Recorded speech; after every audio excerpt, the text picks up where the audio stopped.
2026 সালের মার্চ মাস কাঠমান্ডু ৩৫ বছর বয়সের এক র্যাপার ইঞ্জিনিয়ার শপথ নিতেছে প্রাইম মিনিস্টার হিসেবে। বালেন্দ্র শাহ, সবাই জানে বালেন নামে। তার দল রাষ্ট্রীয় স্বতন্ত্র পার্টির বয়স মাত্র 4 বছর। 275টা আসনে পার্লামেন্টে 182টা আসন পাইছে। ভূমিধ্বস বিজয়। নেপালে সেই 3 বুড়া কেপি ওলি, শের বাহাদুর দেউবা আর পুষ্পকমল দাহাল, যারা 2 দশক ধরে চেয়ার খেলা খেলতেছিল, বালেন তাদের ধুলায় মিশাই দিচ্ছে। ওলিকে তার নিজের সিটে হারাইছে 50,000 ভোটের ব্যবধানে। এবার আসেন ঢাকায়। ফেব্রুয়ারি 26 শপথ নিতেছে তারেক রহমান। এই লোক দেশে ছিল না 17 বছর। বর্ষা বিপ্লবের সাথে যার কোনো সম্পর্ক নাই, জুলাই অভ্যুত্থানে যার পা কখনো রাস্তায় পড়ে নাই, সে এখন বাংলাদেশের প্রাইম মিনিস্টার। আর জুলাই অভ্যুত্থানের সন্তান এনসিপি 30টা আসনে লড়াই করছে, জিতছে মাত্র 6টায়। এটা একটা ঐতিহাসিক ট্র্যাজেডি। 2 দেশেই ছাত্ররা সরকার ফেলছিল, 2 দেশেই ছিল দুর্নীতি, বেকারত্ব, স্বৈরশাসন, জনতার ক্ষোভ, 2 দেশেই রক্ত দিচ্ছে তরুণরা। কিন্তু একটা দেশে তরুণরা রাষ্ট্র ক্ষমতা নিছে, আর একটা পুরাতন বন্দোবস্ত ফেরত আসছে পিছনের দরজা দিয়া। আরো বেপরোয়া, আরো বর্বর হইয়া। কেন? আশ্চর্যের কথা হইল এই প্রশ্নটার উত্তর কেউ দেয় নাই। কোনো সেমিনার নাই, কোনো আলোচনা নাই, এমনকি এনসিপি নিজেও এটা নিয়ে কোনো গোল টেবিল বসায় নাই, যেন কিছুই হয় নাই, যেন বিপ্লবের কোনো মূল্যই নাই। এভাবেই যেন কোনো কিছু না বদলানোরই কথা ছিল। আজকে আমি 2 দেশের ছাত্র আন্দোলন, ছাত্র নেতৃত্ব, তাদের কৌশল, তাদের কাজের পদ্ধতি সব গভীরে গিয়ে তুলনা করব। পরতে এটা একটা দীর্ঘ আলাপ, কিন্তু করতেই হইতেছে, কারণ এই বিশ্লেষণ না বুঝলে আগামীর 5 বছরের বাংলাদেশ বুঝতে পারবেন না। আগে বুঝে নেই নেপালে ঠিক কি ঘটেছিল। নেপালের গল্প বুঝতে হইলে একটু পেছনে যাইতে হবে। 2008 থেকে 2025, মাত্র 17 বছরে নেপালে 14টা সরকার, 8 জন প্রধানমন্ত্রী। কোন সরকার 5 বছর টেকে নাই। 3 জন বুড়া নেতা, ওলি, দেউবা আর দাহাল, পালা করে চেয়ার বদল করত। জনগণের কাছে কোনো জবাবদিহিতা নেই। সেই দেশের 20% বেশি তরুণ বেকার। প্রত্যেক দিন হাজার হাজার নেপালি দেশ ছাড়তেছে লেবার ভিসায়, মালয়েশিয়া, কাতার, আমিরাতে যায় শ্রম বেচতে। আর সেই সময় এই 3 বুড়ার ছেলেমেয়েরা কি করতেছিল? ইনস্টাগ্রামে বিলাসী জীবনের ছবি দিতেছিল। দুবাইয়ের ছুটি, লন্ডনে কেনাকাটা, দামি গাড়ি, প্রাইভেট জেট। তরুণরা একদিন এটা দেখতে দেখতে হ্যাশট্যাগ বানাইলো নেপো বেবিজ, মানে হইতেছে স্বজন পোষণের বেবি, শিশু। নেতার আন্ডা বাচ্চা, যার কোনো যোগ্যতা নাই, শুধু বাপের পরিচয় কোটিপতি, বাপের দোয়া রিপাবলিক আর কি। এইটা সাধারণ ঘটনা মনে হইতেছে না, এটা একটা রাজনৈতিক বিস্ফোরণের বারুদ। বাংলাদেশের হাসিনার বলা রাজাকারের বাচ্চারা যেমন একটা সিম্বলিক মোমেন্ট ছিল, নেপো বেবিজও ঠিক তেমনই। তারপর 4 সেপ্টেম্বর 2025 ওলি সরকার 26টা সোশ্যাল মিডিয়া প্ল্যাটফর্ম ব্যান করে দিল। Facebook, YouTube, WhatsApp, TikTok, Instagram, সব কি সাফাই দিল? বললো এরা নতুন ডিজিটাল লাইনে রেজিস্ট্রেশন করে নাই। হ্যাঁ, আসল কারণ হইল এই নেপো বেবিস ট্রেন্ডটা এমন ভাইরাল হইতেছিল, দুর্নীতি এক্সপোজ হইতেছিল, আইডার পাইডা উঠতেছিল না। ট্র্যাডিশনাল মিডিয়া তো ম্যানেজ করা যায়, মালিকরে ফোন দেওয়া যায়। লাখ লাখ তরুণের ফেসবুক পোস্ট কেমনে এটা ম্যানেজ করবে, সেটা কন্ট্রোল করার উপায় নাই। তাই ব্যানের আসল টার্গেট ছিল তরুণদের অর্গানাইজিং ক্যাপাসিটিকে ধ্বংস করে দেওয়া। শুধু তথ্য আটকানো না, একসাথে জড়ো হওয়ার প্ল্যাটফর্মটাই কেড়ে নেওয়া। এটা ছিল ওলির সবচেয়ে বড় ভুল। কারণ তরুণরা সোশ্যাল মিডিয়া ছাড়াই রাস্তায় নেমে আসছে।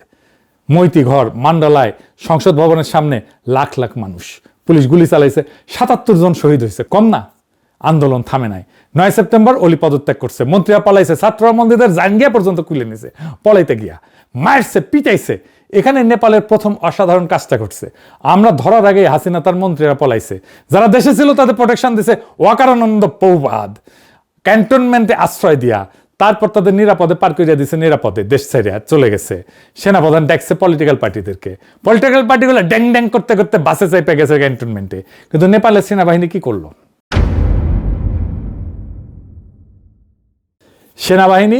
সেনাপ্রধান গেছে আন্দোলনকারীদের সংগঠন হামি নেপালের কাছে, জিজ্ঞেস করছে তোমরা ইন্টারিম নেতা হিসেবে কাকে চাও। সেনাপ্রধান জিজ্ঞেস করতেছে, নিজে কাউকে বসাই দিতেছে না। নিজের তত্ত্বাবধায়ক সরকারের প্রধান কে হবে সেটা মিটিং করে ঠিক করতেছে না। বুকে পাথর চাপা দিয়া প্রফেসর ইউনূসের মতো কাউকে মাইনা নিতেছে না, বরং ছাত্রদের কাছে প্রশ্ন রাখতেছে তোমরা কাকে চাও। এটাই জনগণের সার্বভৌমত্বের কাছে নত হওয়া।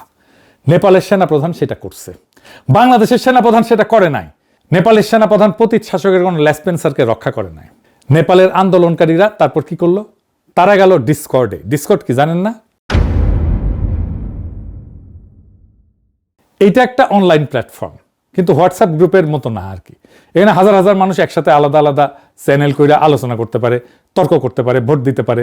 নেপালের আন্দোলনকারীদের একটা ডিসকর্ড সার্ভার ছিল, সেইখানে 1 লাখের বেশি সদস্য ছিল, সেখানে 10,000-এর বেশি মানুষ নাম প্রপোজাল নিয়ে তর্ক কইরা সাব চ্যানেলে বিভক্ত হয়ে প্রত্যেকটা প্রার্থীর ব্যাকগ্রাউন্ড যাচাই করলো, ফ্যাক্ট চেক করলো, আলোচনা করলো, তারপরে ভোটাভুটি 7,713 ভোট পড়লো।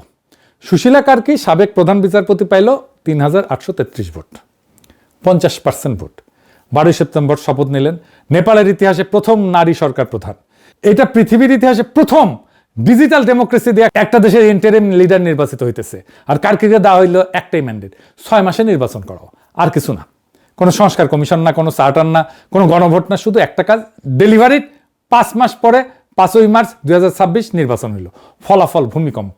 বালেনের দল 182, নেপালি কংগ্রেস দেউবার দল 38, সিপিএন ইউএমএল ওলি 25, মাওবাদী বুড়াদাহাল 17। কাঠমান্ডু ভ্যালির 15টা আসনে 15টাই আরএসপি মানে তরুণরা। ওলি তার নিজের সিটে হারল। 35 বছরের বালেন নেপালের ইতিহাসে সবচেয়ে তরুণ প্রধানমন্ত্রী। এইটা একটা সম্পূর্ণ রিপ্লেসমেন্ট, শুধু মুখ বদলানো না, পুরো জেনারেশন বদলানো। এখন আসেন বাংলাদেশে। বাংলাদেশে কি ঘটেছিল আর কি ঘটে নাই? বাংলাদেশে তো বিস্ফোরণ হয়েছিল, আমরা সবাই জানি, আমরা সবাই তার পার্ট। ছোট ঘটনা ছিল না। 15 বছরের ফ্যাসিবাদী শাসন ছাত্ররা ভাঙা ফেলছিল, শত শত মানুষ জান দিছে। আবু সাইদ বুকচিতায় দাঁড়ানোর ছবিটা মনে আছে না? ওই একটা ছবি সারা দেশ কাঁপাই দিছিল। রংপুর থেকে চট্টগ্রাম, প্রাইভেট বিশ্ববিদ্যালয় থেকে গ্রামের কলেজ, একটাই কথা ছিল সবার মুখে, এই ব্যবস্থা মানি না, লাখো শহীদের রক্তে কেনা, দেশটা কারো বাপের না। হাসিনা পলাইলো। 5ই আগস্ট 2024 প্রফেসর ইউনূসকে অন্তর্বর্তী সরকারের প্রধান বানানো হইল। কমিশন বসলো, সরকার সংস্কারের কথা শুরু হইল। তারপর 1.5 বছর চুপ। অবশেষে 12ই ফেব্রুয়ারি নির্বাচন হইল। ফলাফল আমরা জানি। যে এলাকাগুলোয় জুলাই আন্দোলনে আগুন সবচেয়ে বেশি ছুঁইছিল, রংপুর, রাজশাহী, খুলনা, সেইখানে জামাত এনসিপি জোট সুইপ করছে। আবু সাইদের রংপুরে প্রত্যেকটা আসন জোটের। ঢাকায় অবিশ্বাস্য ভালো করছে, এমনকি গুজব আছে তারেক রহমান নিজে ঢাকার তার সিটে হারছিল। পরে ইলেকশন ইঞ্জিনিয়ারিং দিয়ে জিতাইয়া দেওয়া হয়েছে। এর মানে কি? মানে হইল, যেখানে মানুষ বিপ্লবকে হৃদয়ে ছুঁইছে, সেখানে রক্তের দাগ এখনো শুকায় নাই। যেখানে রক্তের দাগ এখনো শুকায় নাই, সেখানে মানুষ পুরাতন দলকে রিজেক্ট করছে সরাসরি। তাইলে বাকি দেশ কেন পারে নাই? এইখানে আসল গল্পের শুরু। 6টা কারণ, প্রত্যেকটা স্ট্রাকচারাল, প্রত্যেকটা অ্যাভয়েড করা যাইতো, কিন্তু প্রত্যেকটাই ঘটছে। ছাত্রদের নানাভাবে এই কথা বলা হয়েছে, আমি আমার ভিডিওতে বলছি, বারবার বলছি, শোনে নাই।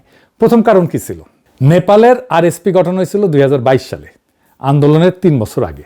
2022-এর নির্বাচনে 4র্থ বৃহত্তম দল হিসেবে পার্লামেন্টে ঢুকে গেছিল, মন্ত্রিসভাতে ছিল কিছুদিন। আর বালেন শাহ 2022-এ স্বতন্ত্র প্রার্থী হিসেবে কাঠমান্ডুর মেয়র হয়েছিল 60,000 ভোটের ব্যবধানে।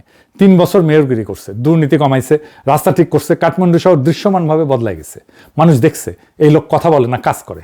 2025-এ জেনজি আন্দোলন হওয়ার সময় বালেনরে কিছু বানানো লাগে নাই, গাড়ি রেডি ছিল, শুধু চাবি ঘুরাইছে। ডিসেম্বর আরএসপিতে যোগ দিছে, রাতারাতি আন্দোলনের রাজনৈতিক মুখ হয়ে গেছে। এখন বাংলাদেশের গল্প শুনি।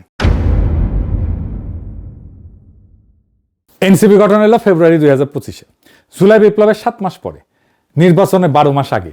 কোনো নির্বাচনে অভিজ্ঞতা নাই, কোনো গভর্নেন্স ট্র্যাক রেকর্ড নাই, নাহিদের কোনো প্রশাসনিক অভিজ্ঞতা নাই, কারোই নেই, আসিফেরও নাই, মন্ত্রী যতদিন ছিল কোনো দৃশ্যমান আইকনিক সাকসেস নাই। ভোটার, প্রোটেস্ট হিরো আর গভর্নিং লিডারের মধ্যে পার্থক্য বোঝে। গাড়ি বানাইতে বানাইতে রেস শুরু হয়ে যাওয়ার মতো আর কি। আমি নিজে 6 আগস্ট থেকে বারবার বলছিলাম, বৈষম্য বিরোধী ছাত্র আন্দোলনকে একটা সাংগঠনিক কাঠামো দেন, দল বানান। এটা শুধু আমার কথা না, অনেকেই বলছে, আমাদের বন্ধুরা বলছে, সিনিয়র বুদ্ধিজীবীরা বলছে, কেউ শোনে নাই।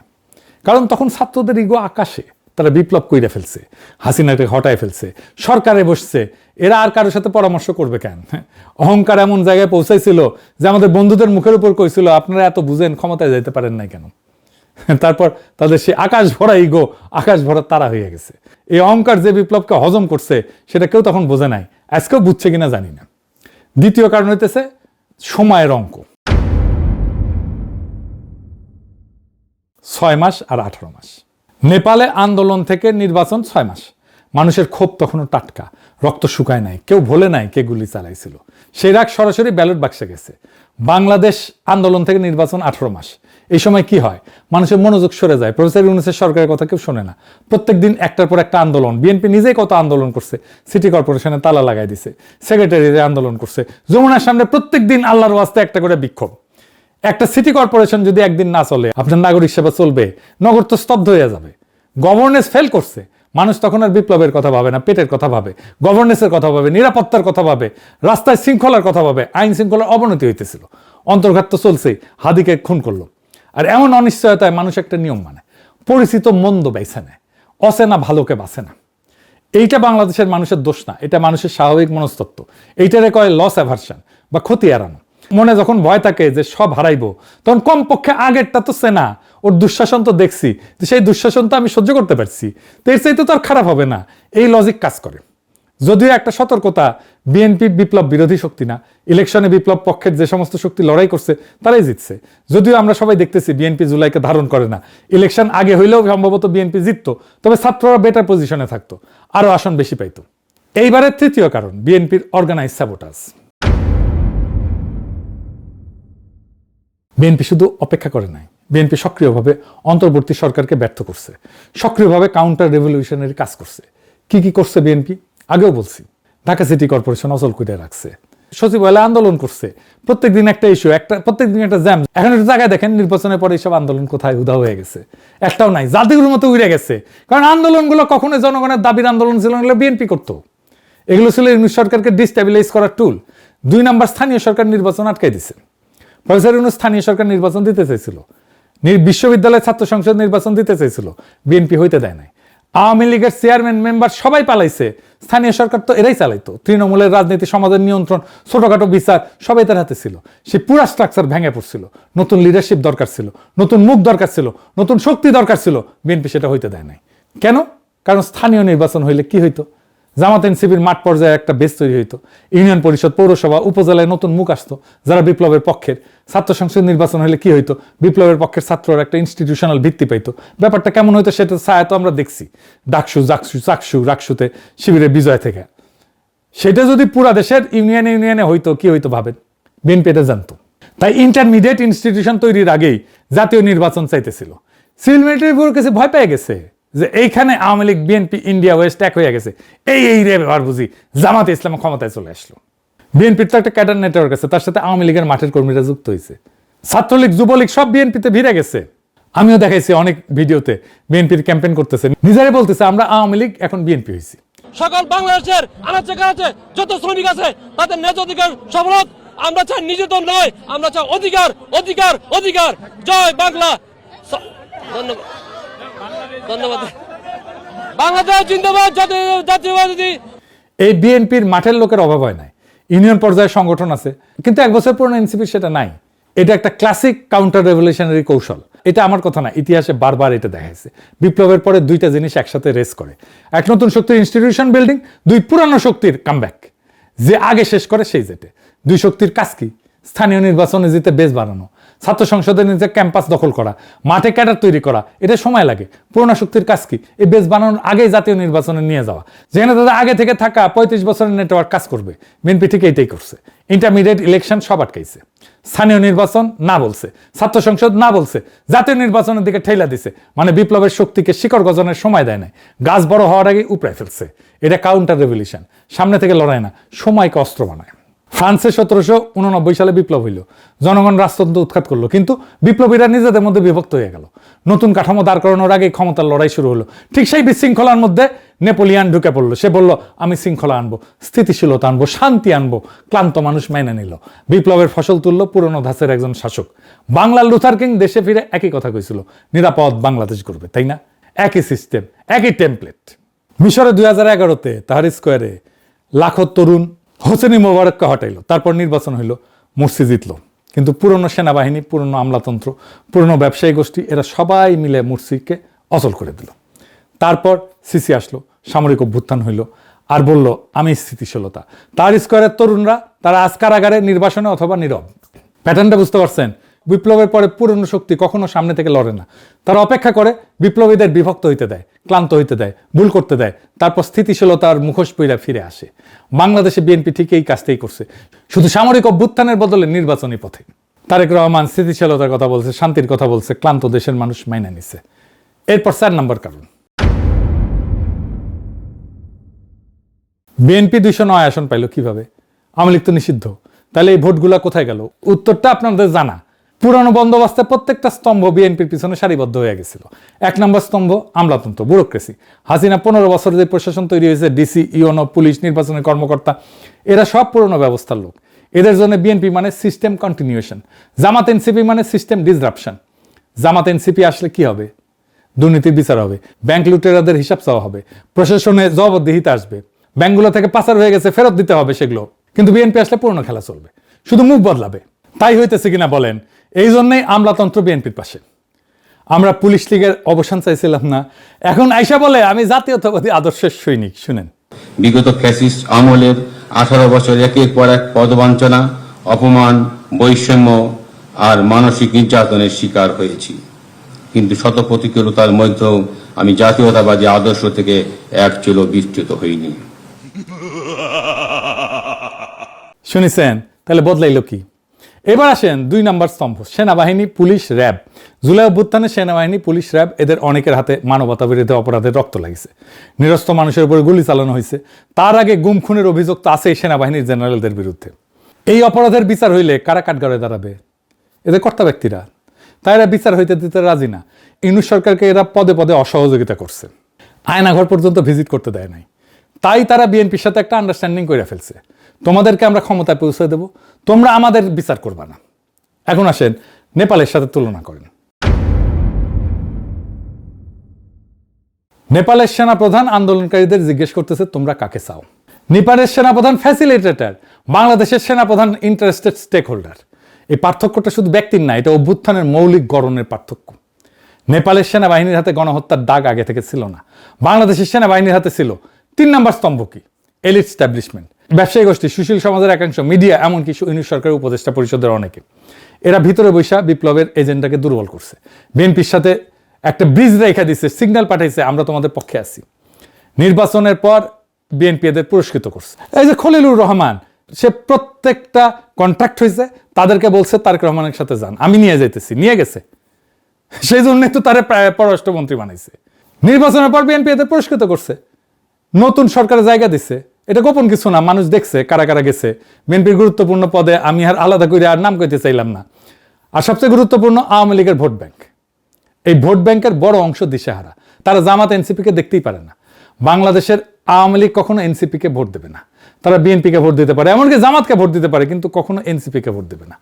বাংলাদেশের হিন্দু সম্প্রদায় এখনো পর্যন্ত জামাতকে ভোট দেবে না, তারা যেই দলই করুক না কেন। পরে কি হবে জানি না। বিএনপি তো তাদের বলছে ধানের শীষ আপনাদের পাশে আছে। নৌকার যে কান্ডারি, যে মূল মাঝি, ও নৌকার সবগুলোকে ফেলে দিয়ে পাড়ায় চলে গেছে, ইন্ডিয়ার চলে গেছে, ঠিক না? এখন আমাদের যারা এখানে নৌকা ভরতে না সারা বাংলাদেশে, তারা তো একটু অসহায় অবস্থায় আছে, যে আমাদের মূল লোকটাই পালাই গেছে, আমরা এখন কি করব? তো সেই জায়গায় আমি আপনাদেরকে এইটুকু আশ্বাস দিতে পারি যে আপনাকে হতাশ হবেন না, ধানের শীষ আপনাদের পাশে আছে, আমরা আপনাদের পাশে আছি। আমরা বেঁচে থাকতে আপনাদের গায়ে কেউ ফুলের টোকাও দিতে পারবে না। এরা বিএনপিতে গেছে। এখানে একটা কথা বলি, অনেকে বলে আওয়ামী লীগ নিষিদ্ধ করাটা একটা স্ট্র্যাটেজিক মিস্টেক ছিল, কারণ আওয়ামী লীগ যদি মাঠে থাকতো তাহলে আওয়ামী লীগের এই ভোট বিএনপি পাইতো না। কিন্তু আওয়ামী লীগ নিষিদ্ধ হয়, সেই ভোট কনসলিডেটেড হইয়া বিএনপিতে গেছে। আমরা তাও আওয়ামী লীগের নিষিদ্ধের পক্ষে বলছি। আমরা জানতাম আওয়ামী লীগের ভোট বিএনপিতে যাবে, গেছেও। তাহলে কেন চাইছি? কারণ আওয়ামী ভোট যে নিবে সে আওয়ামী ইন্টারেস্টের কাছে ডিপেন্ডেন্ট হয়ে যাবে। বিএনপিও গেছে, গেছে না? আওয়ামী ইন্টারেস্টের কাছে তাকে আওয়ামী নির্ভর হইতে হইছে না, আওয়ামী লীগ তোষণ করতে হইতেছে না, খালেদা জিয়ার গাড়ি বহরে হামলাকারীকে জামিন দিতে হইতেছে না, মুক্তিযুদ্ধের চেতনা হইতেছে না, আওয়ামী ন্যারেটিভ গ্রহণ করতে হইতেছে না। আওয়ামী লীগ যত বেশি মুক্তিযুদ্ধের কথা কইছে তার চেয়ে বেশি কইতেছে বিএনপি, যেন বিএনপি মুক্তিযুদ্ধের চ্যাম্পিয়ন। হ্যাঁ, ওই যে আছে না, শুনি বিবরণ কোদে তিনি কন, মারিয়া করিব খুন, বাবু যত বলে পারিষদ দলে বলে তার শত গুণ, সে শত গুণ বলে পারিষদ হইয়া। বিএনপি মুক্তিযুদ্ধের কথা। আর কি হয়েছে? এই বিএনপির হিস্টোরিক ভোট ব্যাংক বিএনপি থেকে সরে আসবে, সরে আসতেছে। জামাত এনসিপি যে ভোট পাইছে তার অর্ধেক তো বিএনপির ভোট ব্যাংকের ভোট। লং টার্মে বিএনপির ক্ষতি হবে, তাই হয়েছে, আরো ক্ষতি হবে। পঞ্চম কারণ কি? এবারে ইউনূস সরকারের দিকে তাকাই। এখানে নেপালের সবচেয়ে নাটকীয় কন্ট্রাস্ট। নেপালে অনেকে ভোটাভুটি করে, ছাত্র আন্দোলনকারী ভোটাভুটি করে অন্তর্বর্তীকালীন সরকারের প্রধান নির্বাচন করছে। বাংলাদেশে হাসিনা পালানোর পরে কি হলো? কয়েকজন ইউনিভার্সিটির টিচার, কয়েকজন ছাত্র নেতা একটা ছোট্ট গ্রুপ বসে সিদ্ধান্ত নিল প্রফেসর ইউনূস। কোনো বিস্তৃত আলোচনা নাই, কোনো গণভোট নাই, কোনো ব্রেনস্টর্মিং নাই, কোনো ডিসকর্ড নাই, কোনো পাবলিক ফোরাম নাই, একদম টপ ডাউন ডিসিশন, সেনা সমর্থিত ট্রানজিশন। ফ্যাটাল মিস্টেক এটা। একটা আন্দোলনের জন্য নেপালে হাজার হাজার মানুষ ইন্টারিম নেতা বাছাই করছে, বাংলাদেশে কয়েকজন মিলে ঠিক করে দিছে। আপনি যত বেশি মানুষকে ডিসিশন নেওয়ার টাইমে ইনভলভ করবেন, তত বেশি ওন করবে তারা। ছাত্ররা যাদের সাজেশন নিয়ে সরকার তৈরি করছে, তারাই সবচেয়ে বেশি সমালোচনা করছে ইউনূস সরকারে, এখনো করতেছে। গণতন্ত্রের প্রথম অরিজিন স্টোরি থেকে এই সরকার ড্যামেজড। সবচেয়ে ভয়ানক ভুল, প্রফেসর ইউনূসকে কোনো ম্যান্ডেট দেওয়া হয়নি যে আমরা কি চাই, এই তালিকাটাই তৈরি হয়নি। কার কি জানতো? একটাই কাজ, নির্বাচন। ইউনূস জানতো না তার কাজ কি, সংস্কার, নির্বাচন, শাসন, নাকি তিনটাই। উনি নিজেই বলছেন আমার কথা শুনতে হবে, পরে দেখা গেল ওনার কথা কেউ শোনে না। এমন একটা প্রশ্ন আসে, তাইলে কেন দ্রুত নির্বাচন দিয়ে চলে গেলেন না প্রফেসর ইউনূস? 6 মাসে ছেড়ে দিলেই তো হতো। কারণ হইতেছে বাংলাদেশের মানুষ বিএনপিকে বিশ্বাস করে না। বিএনপি আগেও ক্ষমতায় ছিল 2001 থেকে 6, সেই সময় দুর্নীতি, হাওয়া ভবন, তারেক রহমানের 10% গল্প, খাম্বা, হাসিনা পালানোর পরে অব্যাহত চাঁদাবাজি, খুন, জখম, ধর্ষণ। বিএনপি নামা বলে এই যে এখানে 271টা খুন করছে, 81টা ধর্ষণ করছে বিএনপি এই 20 মাসে। আপনারা যখন দেখবেন তখন ব্যাটছে কিনা আল্লাহ মালুম। মানুষের এটা মনে আছে তার দুঃশাসনের কথা, মানুষ জানতো দ্রুত নির্বাচন দিলে হয়তো বিএনপি আসবে, আর তাদের পরিবর্তনের প্রতিশ্রুতি রাখবে না। তাই জনদাবি ছিল আগে সংস্কার হোক, তারপরে নির্বাচন হোক। এই দাবিটা যুক্তিসঙ্গত ছিল, কারণ আমরা দেখতেছি সংস্কার যা করে গেছিল ইউনূস সরকার, কোনটাই তারা রাখতেছে না, গুম অধ্যাদেশ বাতিল করে দিছে। কিন্তু সমস্যা হলো সেই সংস্কার করার সক্ষমতা ইউনূস সরকারের ছিল না। কেন ছিল না? কারণ ইউনূস সরকারের উপদেষ্টা পরিষদে বসানো হয়েছিল এমন সব মানুষদের যাদের সাথে জুলাই বিপ্লবের ন্যূনতম কোনো সম্পর্ক নাই, বিপ্লবের প্রতি কমিটমেন্ট নাই, পলিটিক্যাল ক্যাপিটাল নাই, জনভিত্তি নাই, সংগঠন নাই, রাজনৈতিক পেশি নাই, পলিটিক্যাল মাসল নাই। একজন উপদেষ্টা দেখেন তো যার ফলোয়ার আছে? নাই। কারণ এরা সব টেকনোক্র্যাট, এনজিওর লোক, তার উপরে বেশিরভাগই বুড়া। প্রফেসর ইউনূস ওনার ওয়াইফের ডাক্তারকে উপদেষ্টা বানাইছেন। হ্যাঁ, চিন্তা করেন, এরা হয়তো চিন্তাশীল বা ইন্টেলিজেন্ট মানুষ, কিন্তু এক্সিকিউটর না। ফলে কঠিন রাজনৈতিক সিদ্ধান্ত নেওয়ার সময় এরা পিছিয়ে যেত, আর এক্সিকিউট করতে গেলে হাসিনা আমলে ব্যুরোক্রেসি বাধা দিত। কারণ সেই ব্যুরোক্রেসি কোনো কারণ নাই বিপ্লব সফল করার। আর বিপ্লবের আসল শক্তি প্রাইভেট বিশ্ববিদ্যালয়ের ছাত্রছাত্রী, তরুণ নারীরা, সোশ্যাল মিডিয়া অ্যাক্টিভিস্ট, গার্মেন্টস শ্রমিক, রিক্সাওয়ালা, দিনমজুর, মাদ্রাসা ছাত্র, আলেম, এদের কাউকে কাছে টানা হয়নি। আলেমদের মামলাগুলো পর্যন্ত তোলা হয় নাই সব। ইউনূস সরকার শুধু ছাত্রদের একটা অংশ আর টেকনোক্রেট দিয়ে চলছে। পলিটিক্যাল বেস ছিল অত্যন্ত সংকীর্ণ। অল্প বয়সী ছাত্ররা সরকারে গেছে, 27 বছরের নাহিদ, 26 বছরের আসিফ, এদের কাঁধে পুরো রাষ্ট্রের ভার। কোনো এক্সপিরিয়েন্স নাই, কোনো প্রোটেক্টিভ শিল্ড নাই, কোনো ইনস্টিটিউশনাল সাপোর্ট নাই, কোনো ম্যানেজারিয়াল ক্যাপাসিটি নাই। ছাত্রদের বাদ দেন, আমি আসিফ নজরুলকে শিখাইছি আইজেনহাওয়ার ম্যাট্রিক্স কি, কারণ উনি টাইম ম্যানেজমেন্ট করতে পারতেছিলেন না। উনি কইতেছিলেন না যে সারাদিন কাজ করেন উনি, কেন সারাদিন কেন কাজ করতে হবে একজন উপদেষ্টার? এই ম্যানেজারিয়াল ক্যাপাসিটি না থাকার কারণে প্রত্যেকটা ভুল এদের নামে চলে যেত। সাধারণ মানুষ দেখছে এরা আগের চেয়ে ভালো কিছু করতে পারতেছে না, বরং উল্টা এদের নামে দুর্নীতি, চাঁদাবাজির অভিযোগ। আমি জাজমেন্ট দেবো না, কিন্তু পারসেপশন তৈরি হয়েছে তো। আর এই পারসেপশন সামলানোর কোনো ক্যাপাসিটি এনসিপির ছিল না, কারণ আমি আগেই কইছি তারা প্রোটেস্ট ছিল, গভর্নিং লিডার না। এই দুইটা সম্পূর্ণ আলাদা স্কিল সেট। এখানে আর একটা গভীর সমস্যা ছিল, ছাত্রদের একাংশের মধ্যে একটা আত্মম্ভরিত তৈরি হয়েছিল, বিশেষ করে মাহফুজের মধ্যে। তারা মনে করতো যে বিপ্লব তারাই নির্মাণ করছে, কিন্তু বাস্তবতা কি? বাস্তবতা হলো ছাত্ররা বারুদে আগুন ধরায় দিছিল, এটাই যথেষ্ট ছিল, এটাই ঐতিহাসিক ছিল। কিন্তু সেই আগুনকে বিপ্লবের রূপ দিয়েছে সাধারণ মানুষ, রিক্সাওয়ালা, দিনমজুর, গার্মেন্টস শ্রমিক, মাদ্রাসা ছাত্র, গৃহিণী, যারা কোনো নির্দেশনা ছাড়াই রাস্তায় নেমে আসছিল। এরা তো ছাত্র নেতাদের নির্দেশে আসে নাই, নিজের তাগিদে আসছে। এটা ছিল একটা লিডারলেস এক্সপ্লোশন, এবং সেটাই ছিল এর সবচেয়ে বড় শক্তি। কিন্তু ছাত্র নেতারা মনে করলো এটা তাদের নেতৃত্বের ফসল। এই ভুল ধারণা থেকে তারা নিজেদের বিপ্লবের মালিক ভাবলো। আর মালিকানা বোধের পরিণতি কি? অন্যদের শেয়ার দিতে অনীহা, পরামর্শ নিতে অনিচ্ছা, নিজের ভুলকে অ্যাডমিট করতে অক্ষমতা। ইউনূস সরকার ব্যুরোক্রেসিকে সামলাইতে পারে নাই, যদি এটা সামলানো 1-2 এর ব্যাপার ছিল। এই টেকনোক্র্যাটরা ল অফ অ্যাডমিনিস্ট্রেশন বোঝে, কিন্তু পলিটিক্যাল পাওয়ার বোঝে না। পলিটিক্যাল পাওয়ার মানে কাকে ভয় দেখায়, কাকে বন্ধু বানাইতে হবে, কোথায় চাপ দিলে কোন জিনিস ব্যাড হবে, কার বিরুদ্ধে শাস্তির ভয় দেখাইলে লাইনে আসবে। এইটা বিএনপি বোঝে, আওয়ামী লীগ বোঝে, ইউনূস সরকার বুঝতো না, জামাত এনসিও বুঝে না। ফলে স্থানীয় পর্যায়ে সোশ্যাল কন্ট্রোল যেটা ভ্যাকুয়াম পড়ছিল সেটা পূরণ করছে বিএনপির ক্যাডাররা। এবার আসেন 6 নম্বর কারণ। নেপালে কোনো দলের ইনস্টিটিউশনাল গ্রিপ বাংলাদেশের মতো গভীর ছিল না। মানে প্রশাসনের মধ্যে দলের ক্যাডার ছিল না কারোই। 14টা সরকার, 8টা প্রধানমন্ত্রী হয়, কোনো দল 5 বছর থেকে না, তাহলে 3টা বড় দলের মধ্যে ভোট ছড়ানো ছিল, ক্যাডার নেটওয়ার্ক দুর্বল ছিল, তাই নতুন দলের জন্য জায়গা ছিল। বাংলাদেশে আওয়ামী লীগ আর বিএনপি 56 বছর ধরে পালাক্রমে শাসন করছে। প্রত্যেক ইউনিয়নে, প্রত্যেক ওয়ার্ডে, প্রত্যেক বাজারে 2 দলের লোক আছে। ছাত্রদল, ছাত্রলীগ, বিশ্ববিদ্যালয় থেকে ইউনিয়ন পর্যন্ত একটা ফিডার সিস্টেম তৈরি করছে। এই ডুওপলি এটা ভাঙা সহজ কাজ না। আওয়ামী লীগ নিষিদ্ধ হয়, সে ভোট ব্যাংক তৃতীয় শক্তিতে না যায় বিএনপিতে কনসলিডেট করছে। দুই দেশে দুইটা আলাদা চক্র। নেপালে কাজ করছে ভার্চুয়াস সাইকেল, দ্রুত নির্বাচন, রাগ ঠান্ডা হয় নাই, ক্ষোভ ঠান্ডা হয় নাই, পুরনো দলের স্যাবোটাজের সময় নাই, রেডিমেড দল আছে, প্রুভেন নেতা আছে, ফ্র্যাগমেন্টেড পার্টি সিস্টেমে নতুন দলের জায়গা ছিল, ভোটে জিতছে। বাংলাদেশে কাজ করছে একটা ভিশাস সাইকেল। ইউনুসের কোনো ম্যান্ডেট নাই, তাকে নির্বাচন করার সময় কোনো আলোচনা হয়নি, দীর্ঘ অন্তর্বর্তী পর্ব, মানুষ বিএনপিকে বিশ্বাস করে না, কিন্তু সংস্কারের সক্ষমতা নাই, বিএনপির অ্যাক্টিভ স্যাবোটাজ, স্থানীয় নির্বাচন, ছাত্র সংসদ আটকানো, নতুন শক্তির বেস তৈরি হয় নাই, সরকারে যাওয়া ছাত্ররা গভর্নিং ইমেজ তৈরি করতে ব্যর্থ হয়েছে, আত্মম্ভরিতায় বিপ্লবের বিস্তৃত ভিত্তিকে কাছে টানে নাই, সেনাবাহিনী, প্রশাসন, এলিট সবাই বিএনপির পিছনে দাঁড়াইছে, আওয়ামী লীগ নিষিদ্ধ হয়, ভোট কনসলিডেট হয়েছে, বিএনপিতে গেছে, মোমেন্টাম শেষ, পুরনো দল দিচ্ছে। এটা একটা ধারাবাহিক সেন। একটা লিঙ্ক ভাঙলেও ফলাফল ভিন্ন হইতো। তাহলে বাংলাদেশ কি হাইরা গেছে? না, বাংলাদেশের বিপ্লব হারে নাই, বিপ্লবকে হারানো হয়েছে। এটা কোনো ন্যাচারাল ফেইলিয়র না, এটা একটা অর্গানাইজড কাউন্টার রেভলিউশন। বিপ্লব শেষ হয় নাই, বিপ্লবের প্রথম অধ্যায় শেষ হয়েছে।